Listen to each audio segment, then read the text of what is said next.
ana dawuh mapa yung sampeyan nimbali anakmu aku. Sadurunge aku matur sing akeh-akeh ayo bebarengan ndak Henry ngunjuake raos syukur ngersani Gusti kang nyipta jagat. Dene wis paring pirang-pirang kanikmatan wujude nikmat sehat, nikmat sempat, nikmat iman sehingga awake dhewe bisa tetunggalan mapan ana ing Bindar RT 3 RW 3 Blok 3 Kecamatan Juwana Kabupatene Pati. Nggih. Alhamdulillah. Awake dhewe bisa sowan rene rasaku ki ya bungah ning ya susah. Padha karo aku kok, Nduk. Padha karo sing tak rasake.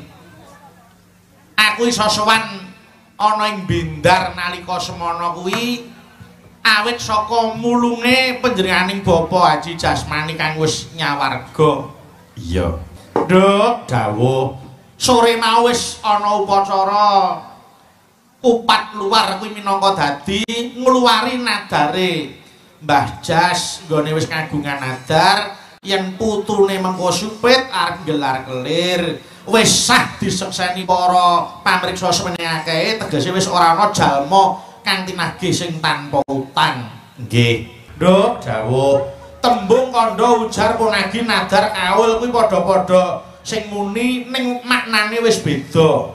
Ngono ya yung iya. Kandha kuwi omongan bisa utawa celathu ning yen wong loro luwih kuwi diarani guneman utawa dialog. Kuwi mau kandha ya. Lah yen aja kandha-kandha kuwi karepe aja omong-omong karo sapa wae. Ning beda meneh yen tembung tak kandhani tegese padha karo tak omongi. Beda meneh karo tembung tak ujari utawa tak kauli wis beda. Ujar kuwi ya ngendika ya Mak. Iya. Ning nek karo nesu karo nyepatani kuwi jenenge diujar-ujari. Ning ana lho, piyai pidato si A dalu menika ngluwari ujar, ngono ki ya ana. Ngono ya monggo merga tembung kuwi mau wis kaprah. Lah yen punagi kuwi padha karo nadar. Nadar kuwi lumrahe kanggo nyangeni bocah utawa wong lara sing ngumatirake. Mula aku karo kowe wektu dina iki nyekseni dadi nadare Suwargi Mbah Jas. Iya. Tur dasare nggone wayangan ki ora tanggung-tanggung kok, Ngger. Kejaba nimbali awake dhewe sak kanca saka Solo iki uga kawimbuh bintang tamu. Oh ngono ya. Alhamdulillah rumangsa seneng atiku. Iya. Ketemu karo sedulur-sedulur sing tak tresnani. Sakwise poso sesasi ora bisa ketemu iki ana jalaran sowan ana ing Bindar ketemu karo kadangku sing tak tresnani. Wilujeng dalu, Mas. Wilujeng dalu macange Mbak Limbuk, Mas Bayu. Alhamdulillah panggih malih. Nggih, alhamdulillah. Ana kodhok kecemplung sumur, Mas Dodok panjang umur. Amin, amin, amin, amin, amin, amin. Nggih. Wonten pari sing tenggene sawah. Mugi-mugi Mas Bayu Haji tansah barokah. Amin. Amin, amin, amin. Pripun pawartosipun majenengan? Pikantuk pandonga panjenengan kula sehat. Amin, alhamdulillah. Wong iki sing penting sehat. Nggih niku sing utama, Mas. Estu Sugiya dikaya apa? Nek awake ora sehat ya mung kukur-kukur ning dhuwur ramben. Nggih, tapi luar biasa menika Mas Diri. Mas. Estu kula dugi mriki ya ampun, Mas. Griyane iso apik ra kaprah. Pripun Mas? Sowae pagere ya gedhe. Nggih. Plek kali griya kula. Griya kula pagere nggih gedhe. Oh iya ta? Nggih. Alhamdulillah tegese ya omah loji pagere gedhe. Nggih loji sakane nggih wonten kalih dosa menawi. Lho, omah kok sakane 20. Lah pripun omahe wong mampu to, Mas? Oh iya. Omah sakane niku kalih dosa cuma ndoyong sedaya. Dadi sisi-sisi kudu ndoyong ngalor, ndoyong idul. Kowe nyapa to, Mas? Kowe iki nyapa to, Mas? Kok mesti anggere enten wong ngomong-ngomongan wong jagong kok kowe mesti kok melu trondol-trondol ya ganti. Kowe pengen ngomong? Ya, kali Mas Dalang, Mas Bayu. Ya iya dalange kono. Lujeng dalu, Mas Bayu. Dalu punika manggen wonten anu ndi? Ambuh kok. Sing ditakoni kowe kok. Teng Pati Juwana. Nah, desane ndi? Desane ndi to iki? Ngerti ora to? Embuh. Ah, desane Embuh. Sampeyan ya kudu memperkenalkan diri sampeyan ki sapa. Nggih, niki jenengan wau ndongakne sinten Mas Farid nggih. Kula nggih ndongakne kalih Mas Derin mugi-mugi sabadan mriku tansah pinanggih bagya mulya uripe hayom tentrem lan bahagia.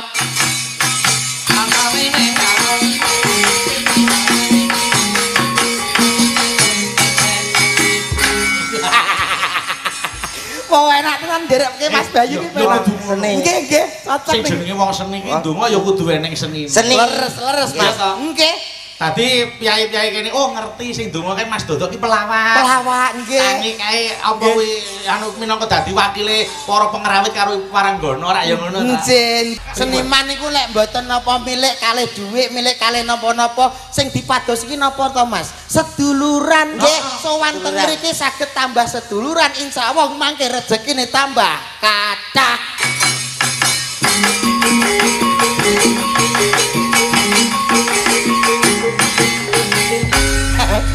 Asem aku urung kok. Aku dirogo Mas. Sementing ampun lali nek sampean tanggapan, jenengan tanggapan ra ya kudune ngejak aku minangka wujud dari persatuan dan kesatuan. Ngono. Apane sing ngono wong kowe ora enak kok. Piye? Sing mau karep balik piye? Sampeyan ngomong apa? Mboten nak jenengan sering mriki tanggapan. Mas Dodo iki tanggapan. Nggih ampun lali ngejak kula. Niku suatu wujud persatuan dan kesatuan. Ya bener. Mas Dodo Mas Komet. Nggih. Ora usah geger wong loro tak goleki kanca. Lah. Dane wis paringi bebungah, awake dhewe yo ngaturke lelagon. Kunjuk dateng Jeng Bupati, para warga sing wonten mriki. Mbak Wiwit, ayo kene karo Mbak Suci Ovita Dewi, monggo mentaran. Aku tak nyuwun tulung karo Mbak Suci Ovita Dewi, tak aturi bawa mengko tibake bajing loncat jaipongke sing joget Mbak Wiwit. Wah, nggih.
Mbak Wiwit kenane beksa omber nggone. Nggih, nggih.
Matur nuwun bajing loncat dening Mbak Suci. Ugi kula kintunaken dhateng Mas Wardaya Jumantana. Jumantana nggih. Karo Nduk Ayu rene wong loro. Mas Komet. Jumeneng mriki. Kene Dek Ayu. Sampeyan kene ndamel bonsai to, Mas? Bonsai piye? Ha niki. Iki pasanganmu kok mbok ndok bonsai. Wis kene separo kok ya diduki seprapat. Saya tak menyai. Ini kok seprapat. Ha iya. Ha niki lho, Bu. Bu sapa kok Mbak Bu? Ngono ki mbok yo ngilo, awake dhewe padha pawakan apa kuwi? TK. Remason ni mbok yo wis. Remason piye to? PVO. Dek Ayu. Nggih, Om Dodo. Sawangen to kek enek film Upin Ipin. Ora apa-apa awake Nggih. dhewe iki penak yo. Kula syukurkan, syukurkan kok so. Ya dibawani. Ya Kak, kowe bawa Sri Huning. Nek Mbak Eka karo Mbak Ayu no bawane tetep sik enak Mbak Ayu. Lah kok saged? Dawa, gulune anggere dawa bawane penak. Lha iki Iki apa? Lha iki gulu tok, Pak. Kuwi bojomu apa dudu? Bojo kok tindo gulu tok iki ya. Bojo kok gulu tok. Apa ula wong dudu? Ngene mate iki landung. Ora dawa awake gulu tok. Putri kang Sulistiyang warni. Suarane piye bojomu Mas Komet? Suarane wis pokoke ora percaya yen Ora percaya. Ora percaya piye to? Bojone kok ora percaya. Mate ndelok rupane ora percaya nek sing nyuwara kene. Oh iya. Bojo kok dirupak-rupakno. Bojoku sing ayu dhewe. Pasuryan. Ngono lho, awake mu ayo. Ya. Lano. Serioning mustika toban. Dirayu Mas Komet jak mlaku-mlaku. Jak mlaku. Aku ning pinggir laut terus jegurno. Mbok kira umpan iwak, Mas. Kae lho nggo umpan. Diajeng wong ayu sing tak tresnani. Putra Kanjeng Sirah Lawe. Bojone sok kerep kerja ning pabrik tebu yo ngene iki. Nanya apa? Kayak sapi lho.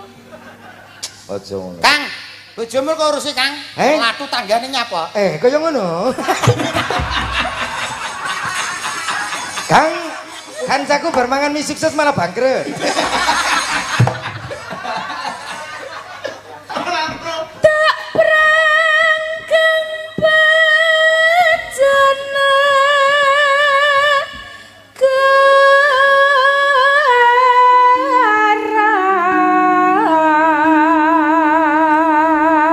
Rano. Ngebelo. Kok bela kok ngebelo? Lah nggih Wiratmaya niku ngebel. Aku kok kaya tau krungu to. Bojone Dodo seneng bartel. Sampeyan pinter ya? Medion. Kalah medion. Nggih. Zaman biyen iso bel-belan ya penek kok iso. Ha kuwi sing ora tanggap kono ngebelo kok ya kring ngono. Mbebelo Wiratmaya.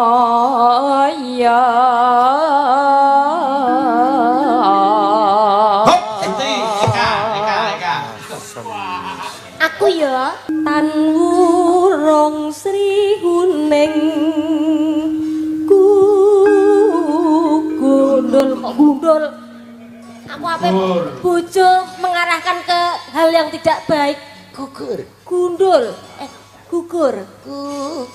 Ayo. Gugur. Nang ayo. Dadi mustikane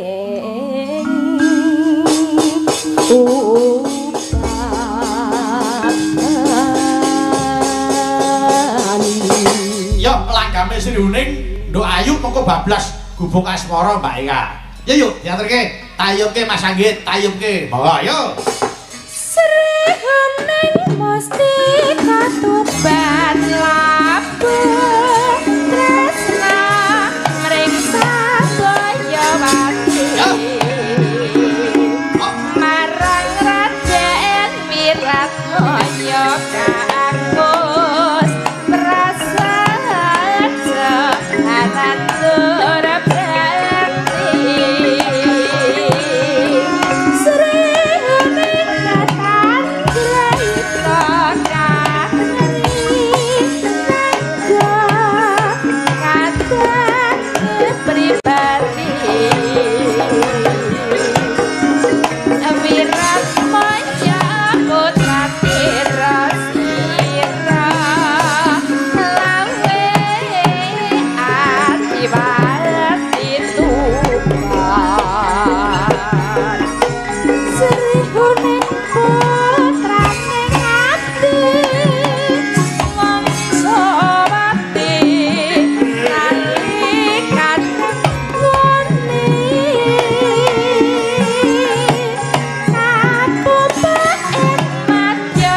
diaturke Gubuk Asmara karo Si Huning.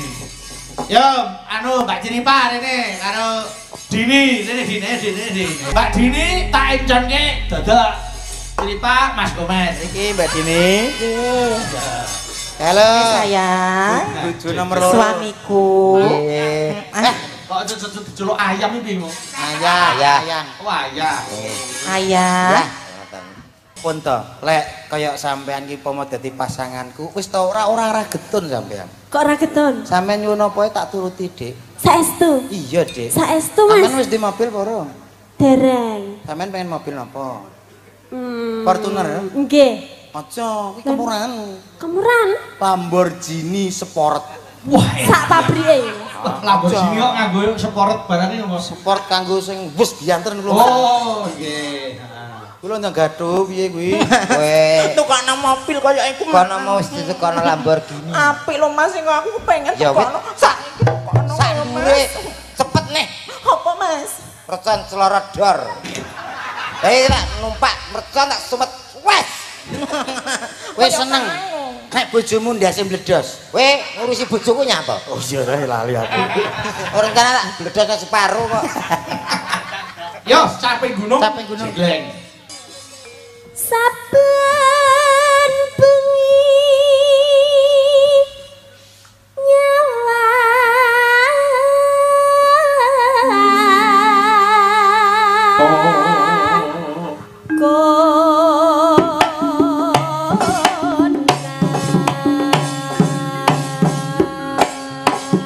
Awas, Dur.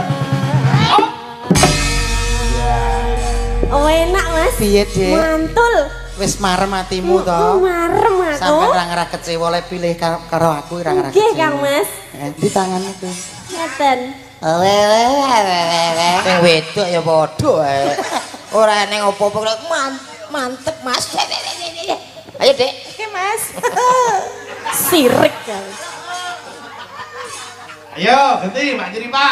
Ya nama macan menganggo janur kuning.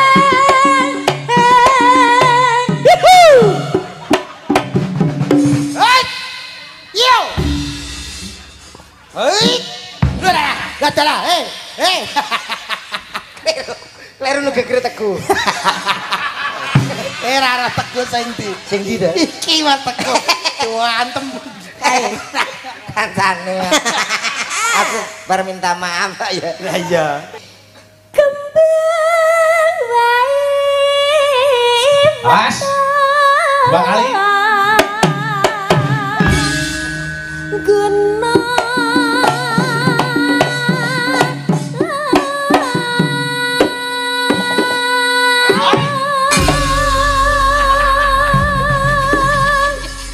Apa?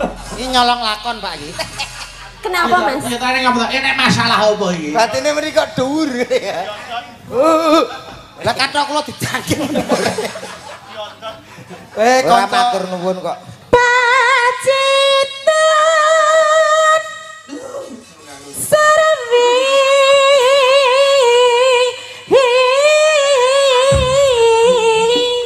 aduh duh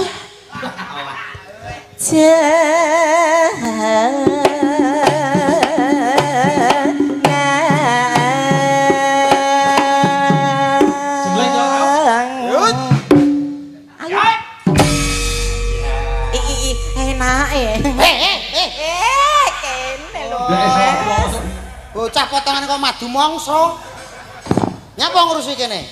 Kowe kuat ing ndi?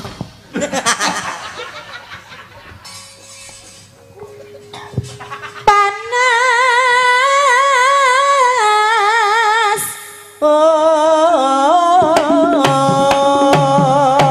Dian. Ngosek ah Mas ah. Ngosek ah. Ora cepet lagi, Mas. Galak ngono ki mang bar mimi. Ya yo siap yo. Tak dulu tak ayo Mas. Yo parian sik iki. Parian ngaget. Neng Lumajang. Neng Lumajang. Tuku ali-ali. Sing nonton wayang. Mugi kathah rejeki. Amin. Yo Lidar. Meneno. Ana kernet lagi numpak bis Mbak bis terus Cak Komet. Oh, Cak Komet. Pancet kok iblis. Cocok, Bu. Cocok. Mosok. Karo ngendikan iblis sing kate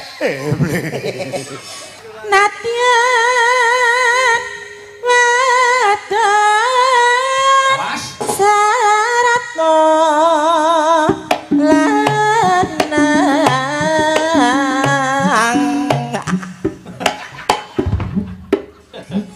Aja kok bingung. Kuwi dong apa to, Mas? Oh, mana ya iki. Lho kepiye to Mas kok ora sida mableng? aku ya wis ngono jane. Lah terus Lha kok kuwi numane ngono. iya. Wis ra apa-apa kok keri-keri ning nguri kono wong loro jengklek dhewe ya Mas. Lah ya muspro aku leh. Alah wis go, mak dak wis tak omong ya karo mendem. Minumane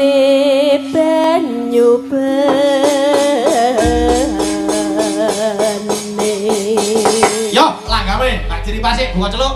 Monggo. Anu, yo.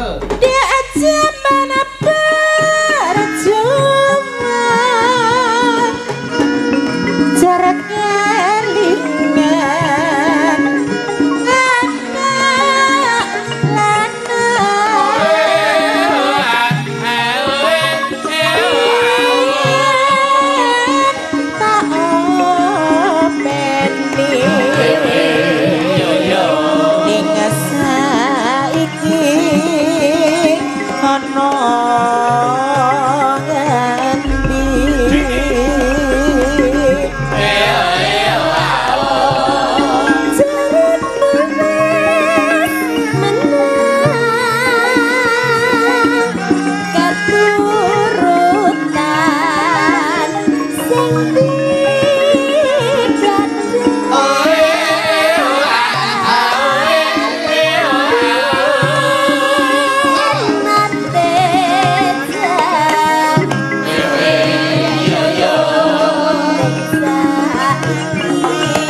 anak lana tak openi ning saiki ana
Terima kasih, matur nuwun.